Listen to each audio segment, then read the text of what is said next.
সাইফান আজকে টিভিতে একটা রেসিপি দেখছে ইউটিউবের শর্টসে, সেই রেসিপি সাইফান আবার খাতায় লিখে রাখছে।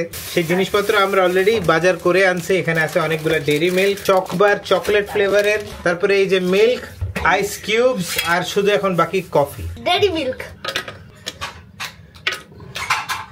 এবার দিয়ে দিচ্ছি ice cream, ice cream part 2, ice cream part 3। এবার দিয়ে দিচ্ছি 1 লিটার দুধ। ফাইনাল ইনগ্রেডিয়েন্ট হচ্ছে 1 চামচ কফি। এবার আমরা ব্লেন্ড করে নিব। বিসমিল্লাহির রহমানির রহিম। সাইফান, আজকে তো তোমার এই শরবত খাই আমরা আধা ঘন্টা পাগল হয়ে থাকবো। আধা ঘন্টা না, 1 ঘন্টা, 2 ঘন্টা। ব্লেন্ডারের নিচে কিছু ফেনা ফেনা জিনিসপত্র আছে, সেগুলো আবার উপর দিয়ে দিচ্ছি ডেকোরেশনের জন্য।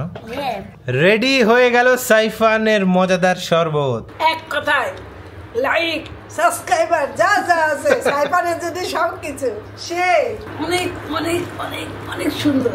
চকলেট খাইতে আমার একদম মনে হচ্ছে সাইফানটাও খায়নি।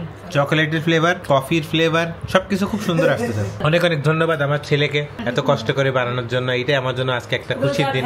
রোজা থাকে তাও আবার।